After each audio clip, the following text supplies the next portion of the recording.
I recently ran a poll asking the audience of this channel one simple question: what's your type? 501 of you responded, and what I discovered completely changed how I think about deep intuitives and why certain minds are drawn to this work. The results weren't just interesting, they revealed something profound about who seeks out Jungian psychology and why certain personality types are drawn to depth psychology and the work of shadow integration. In this video, I'll explore these results, what they mean, and what they reveal about the nature of this psychological work. And I'm also going to share a concept Jung borrowed from the ancient Greek philosopher Heraclitus. Let me show you what I found in these numbers. So here's how the numbers broke down. Out of 501 votes, INFJs came in first at 31%. INFPs were close behind at 29%. INTJs represented 25%, and INTPs came in at 16%. Now you might notice these add up to 101%. That's just YouTube's rounding at work. Now at first glance, these might just look like numbers, but when you understand what they actually represent, a fascinating pattern emerges. Notice that 60% of respondents, nearly 2/3, are feeling types. INFJs and INFPs combined. The thinking types, INTJs and INTPs, make up 40%. And here's what's interesting about this. This split is actually remarkably balanced. In the general population, deep intuitives are already rare. Finding a community where both thinking and feeling approaches are this well represented is unusual. Most psychology spaces tilt heavily one direction. Pure academic psychology is dominated by thinking types who treat emotion as data to analyze. Self-help and spiritual communities are dominated by feeling types who dismiss rigorous analysis as cold or disconnected. What this poll reveals is that Jungian psychology attracts both, almost equally, and there's a reason for that. But before we get to that, let me break down what each type brings to this work. Before I break down what each type brings to this work, I need to explain what we're all doing here in the first place. Jung had a name for it: individuation. Individuation is the journey toward becoming who you truly are. It means integrating the shadow, confronting the unconscious, and achieving psychological wholeness. It's not self-improvement, it's self-becoming. And each of the four types approaches this journey differently, but they all recognize it as necessary. Let's start with the feeling types, since they represent 60% of you watching this. Let's start with INFJs. For this type, the journey toward individuation isn't optional, it's existentially necessary. INFJs lead with introverted intuition, which means they're constantly perceiving patterns, meanings, and future implications beneath the surface of reality. They see what others miss, but their auxiliary function is extroverted feeling, which makes them acutely sensitive to the emotional atmosphere around them. This creates a unique psychological tension. INFJs absorb emotional pain from their environment while simultaneously seeing through social facades and false narratives. They can't unsee what they've seen. They can't unfeel what they've felt. For many INFJs, this leads to what I call the burden of seeing. They recognize inauthenticity, collective delusions, and shadow projections everywhere they look, but they also carry the weight of others' unexpressed emotions. Jungian psychology offers them a framework to make sense of this burden. Shadow work gives them permission to stop being the emotional container for everyone else. Individuation provides a roadmap for integrating their insights without being destroyed by them. Now let's turn to INFPs. Like INFJs, this journey is existentially necessary for them, but for different structural reasons. INFPs lead with introverted feeling, which means their entire inner world is organized around deeply held personal values and an intense sense of authenticity. They don't just have values, they are their values. This makes INFPs extraordinarily sensitive to any form of self-betrayal. Living inauthentically feels like psychological death. When an INFP compromises their values to fit into corporate structures, toxic relationships, or social expectations, they experience profound inner fragmentation. Their auxiliary extroverted intuition constantly shows them alternative possibilities, different ways life could be, visions of a more authentic existence. This creates an agonizing gap between who they are and who they're pretending to be.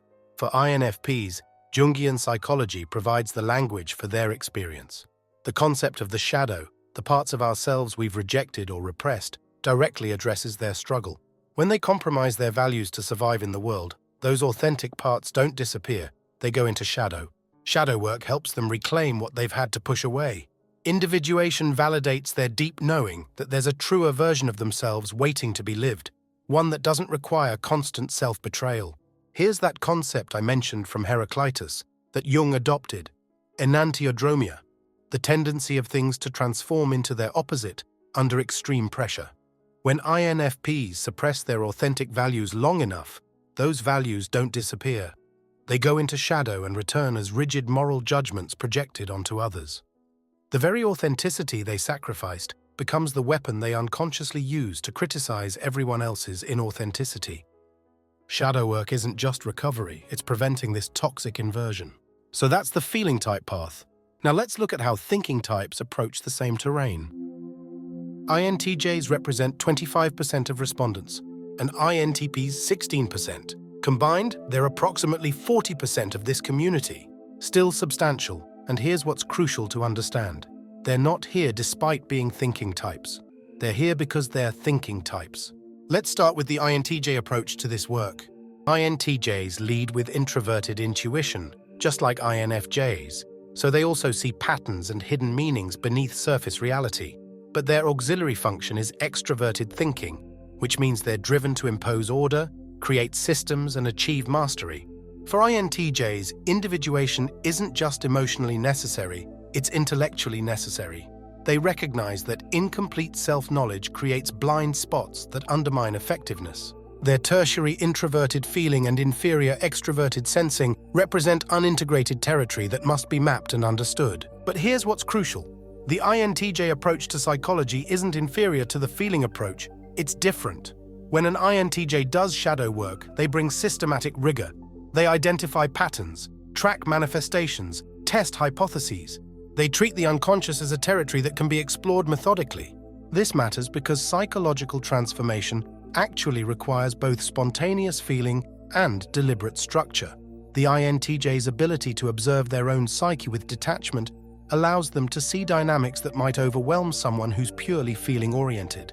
Now, the most interesting finding might be the relative underrepresentation of INTPs at 16%, so let's explore why that might be. INTPs lead with introverted thinking, which means they're constantly building internal logical frameworks.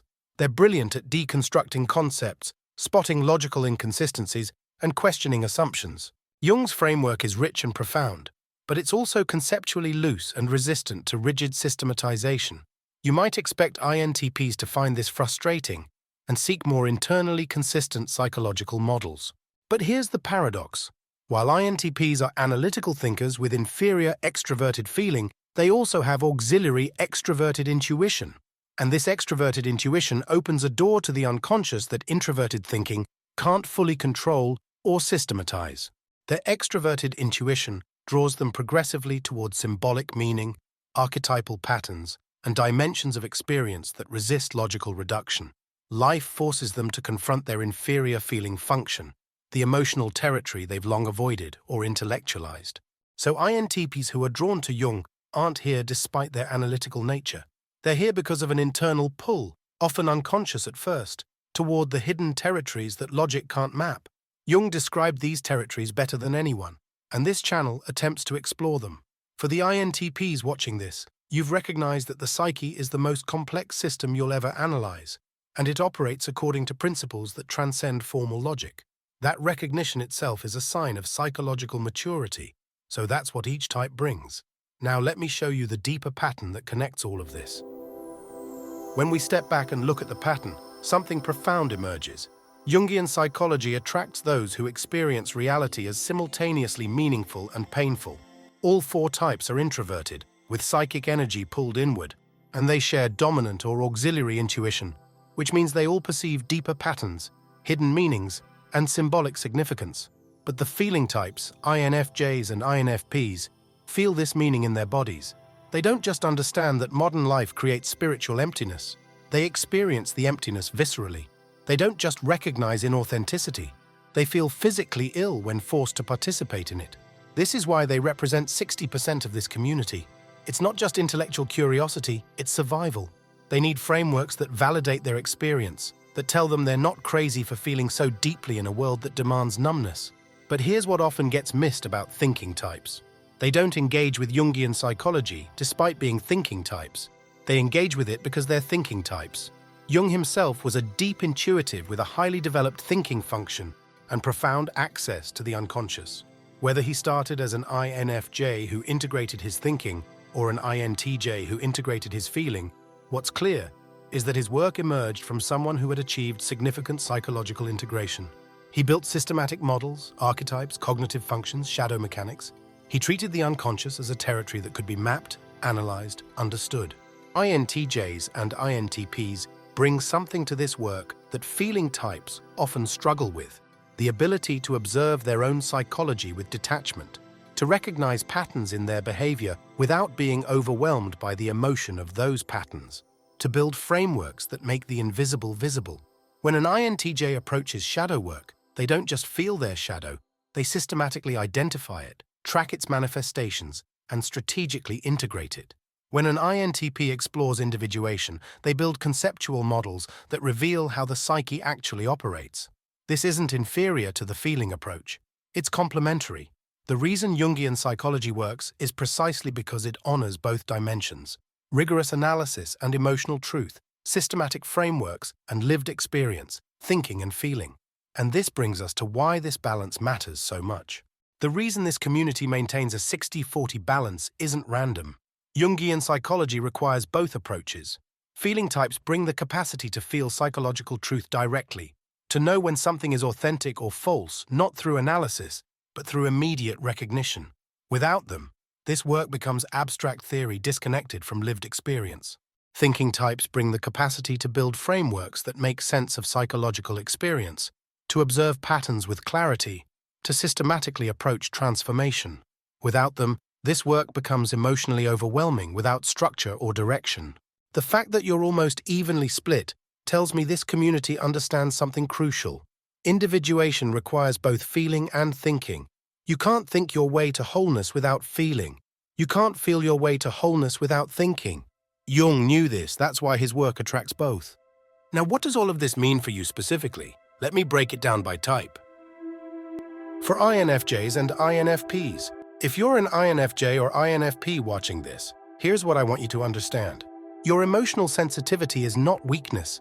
Your need for authenticity is not self-indulgence. Your inability to live superficially is not a character flaw. You experience the world with an intensity that most people can't comprehend. This makes certain paths in life genuinely unavailable to you. Corporate conformity, shallow relationships, and surface-level existence aren't just unpleasant for you, they're psychologically damaging. The work of individuation for you is learning to honor your depth without being destroyed by it. It's integrating your shadow so you're not just absorbing everyone else's darkness. It's building a life that actually fits who you are, rather than trying to fit yourself into a life that was never meant for you. For INTJs, now if you're an INTJ, here's what you need to hear. Your systematic approach to psychology is not just valid, it's essential. Jung himself approached the psyche with the mind of a scientist and philosopher. He built models, identified patterns, created frameworks. What you bring to individuation is the capacity for sustained, rigorous self-observation. You can track shadow manifestations over time, identify triggers, recognize patterns that repeat across contexts. This systematic approach accelerates integration. Your weaker feeling function represents unexplored territory. Yes, but approaching it with your natural thinking strength isn't wrong. Build frameworks for understanding emotion. Create systems for tracking your affective states. Use your analytical capacity to map what was previously invisible. Just remember, some psychological truths reveal themselves through direct experience rather than analysis. At certain points, you'll need to feel without immediately structuring what you feel. This isn't abandoning your strength, it's expanding your range. Here's something important to understand. Jung distinguished between your core psychological type and the attitude you develop through individuation. Some INTJs who've integrated their feeling function deeply might later test as INFJ. This confuses people. Did they change types? No. They've simply developed their tertiary introverted feeling so thoroughly that personality tests now register significant feeling capacity. The structure didn't change, the range expanded. An integrated INTJ doesn't become an INFJ. They become an INTJ with access to their feeling function without it destabilizing their entire psychological structure. Integration isn't type switching, it's becoming more complete within your type. For INTPs, And for the INTPs among you, the 16%, here's what I want to say. You've recognized something profound. Understanding the psyche requires both rigorous analysis and surrender to what can't be systematized. The unconscious doesn't follow the rules of formal logic, yet it can still be engaged with intelligently. Your introverted thinking gives you an extraordinary gift for deconstructing concepts, identifying logical inconsistencies, and building coherent frameworks. Jung's work rewards this capacity. His theory of psychological types, his model of the psyche's structure, his systematic approach to dream analysis, all of this appeals to the INTP mind. What might challenge you is that the psyche itself doesn't always operate logically. Symbols carry meaning that can't be reduced to definitions. Emotions convey information that resists systematization. The shadow contains contradictions that are psychologically true even when logically inconsistent. Your path of individuation involves learning to work with paradox, to build flexible frameworks that can accommodate ambiguity, and to recognize that some truths are felt rather than thought. This doesn't invalidate your analytical strength. It expands it into new territory. So that's what this poll revealed about each of you. But let me tell you what it means for this channel. For me as a content creator, this poll revealed something I needed to see. The fact that 60% of you are deep-feeling types means my content resonates most when it honors emotional truth and lived experience. The concepts I explore, shadow integration, individuation, psychological authenticity, aren't abstract ideas for you. They're the actual texture of your daily psychological reality. But equally important, the fact that 40% of you are deep-thinking types means the content must maintain intellectual rigor and conceptual coherence. You're here because the framework is systematic enough to satisfy analytical minds, even while exploring territories that transcend pure logic. You demand both precision and depth, and you'll reject content that's emotionally evocative but conceptually loose. And here's what's crucial. I can't fake either dimension. Deep feelers will detect immediately if emotional authenticity is performed rather than genuine, if I'm referencing feeling rather than accessing it. Deep thinkers will detect immediately if intellectual rigor is sloppy, if concepts don't cohere, if analysis is superficial. This means the work must actually be alive and precise. It's double-checked by two kinds of deep minds, one that can feel the undercurrent and evaluate authenticity instantly, another that can assess logical coherence and conceptual precision. Both are forms of ruthless perception. And I'll be honest with you, this makes video production far from easy. You are my beloved jury, and your standards are uncompromising. But when a video is published and I see your response, every like, every comment, every moment of genuine engagement, it tells me something the algorithm never could. This work matters. Every signal from you is confirmation that the effort isn't going in vain, that despite the young age of this channel, this is work worth continuing. This balance, 60-40, tells me the content is working. It's honoring emotional truth without abandoning intellectual rigor. It's maintaining analytical precision without losing lived experience. That's what Jungian psychology requires, and apparently, that's what this channel delivers. And speaking of this channel, we just passed our first anniversary on January 4th.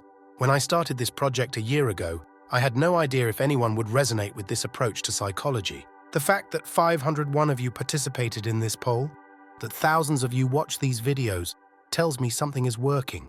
This also explains why this community feels different from typical MBTI spaces. We're not here to debate typing or argue about function stacks. We're here because we share something deeper, the recognition that psychological transformation is necessary, not optional. Whether you're INFJ, INFP, INTJ, or INTP, you've all made a choice that most people never make. You've decided that understanding yourself is worth the discomfort, that becoming whole is worth confronting your shadow, that living authentically is worth the cost of not fitting in. If this work resonates with you, there are a few ways you can support it. First, if you haven't already, subscribe to the channel. This kind of depth psychology content takes significant production work, and your subscription tells YouTube that this content matters, which helps it reach more people who need it, and makes our community bigger with more discussion and reflections. Second, I'd love to hear your perspective in the comments. Even a simple comment, 501, tells me you're here, that you're part of this community, and I'm curious. Are you surprised by the distribution? Do you see yourself in the patterns I described? What brought you to this channel? If you're one of the types that's less represented here, I'm especially curious to hear your experience. Third, if you want to support this work more directly, I've opened 2 membership tiers, the Inner Circle and the Guardian Circle. Membership helps sustain this ecosystem while giving you a visible place within it. You get badges that mark you as part of the community, early access to some videos, and I'm developing additional features for members. You can find the Join button below this video. Your support, whether through subscribing, commenting, or becoming a member, allows me to keep creating this content. And more than that, it builds a community of people who are serious about psychological transformation. So, thank you for participating in this poll. These 501 responses revealed far more than I expected. They confirmed that this community isn't defined by type alone, but by a shared commitment to depth. You're the people who can't ignore the call to individuation, even when it would be easier to do so. Thank you for being here, thank you for doing the work, thank you for choosing depth.